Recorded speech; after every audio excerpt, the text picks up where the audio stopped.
नमस्ते। म आज मेरो यो बोल्ने बोलीमा आएको परिवर्तनको बारेमा एउटा जीवन अनुभव सेयर गर्न गइरहेको छु। अहिले हजुरहरूले सुनिरहेको मैले अहिले बोलिरहेको यो बोलीको टोन र लयबद्धता तपाईहरूलाई कस्तो लाग्यो? केही दिन अघि मैले एउटा पोस्ट मार्फत भनेको थिएँ, पहिले मेरो अवस्था अहिलेको जस्तो सहज रूपमा बोल्न सक्ने थिएन। बोल्न खोज्दा मेरो बोलीमा एक प्रकारको छुट्टै रुकावट आउँथ्यो। सुन्ने व्यक्तिले मैले भन्न खोजेको कुरा स्पष्ट रूपमा बुझ्न समेत कठिन हुने अवस्था थियो। यो समस्या कक्षा 8 सम्म त निकै नै थियो।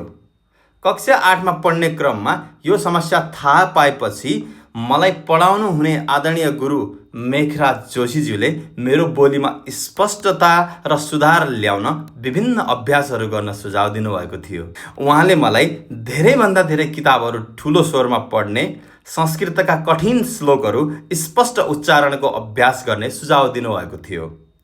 मैले पनि उहाँको सुझावलाई निरन्तरता दिँदै पढ्ने र उच्चारण गर्ने अभ्यास गर्न थालेको थिएँ। बिस्तारै मेरो बोलीमा केही हदसम्म स्पष्टता आउन थालेको थियो।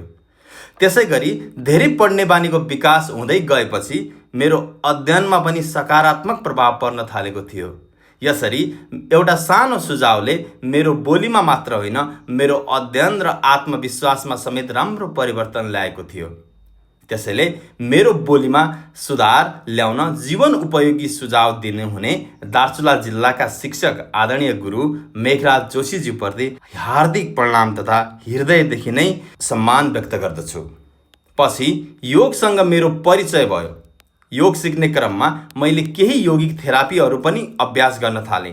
ती अभ्यासहरूले त मेरो बोलीमा अझ सहजता, स्पष्टता र एक प्रकारको आनन्दमय अनुभूति पनि ल्याउन थाल्यो। बोलीको रुकावट र उच्चारणमा स्पष्टता ल्याउन मैले गरेका ती योगिक अभ्यासहरू के हुन् भन्ने कुरा म आगामी भिडियोहरूमा डेमोसहित तपाईहरूसँग साझा गर्दै जानेछु। यदि तपाईहरूमध्ये कोही यस विषयमा इच्छुक हुनुहुन्छ भने तलको कमेन्ट बक्समा लेख्नुहोला। मेरो यो अनुभव तपाईहरूका लागि पनि प्रेरणाको स्रोत बन्न सकोस् भन्ने मेरो चाहना हो।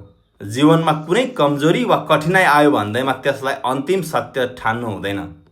निरन्तर अभ्यास, सही मार्गदर्शन, धैर्य र सकारात्मक सोचले जीवनमा परिवर्तन सम्भव रहेछ। यही सकारात्मक सन्देशका साथ आजका लागि म बिदा चाहन्छु।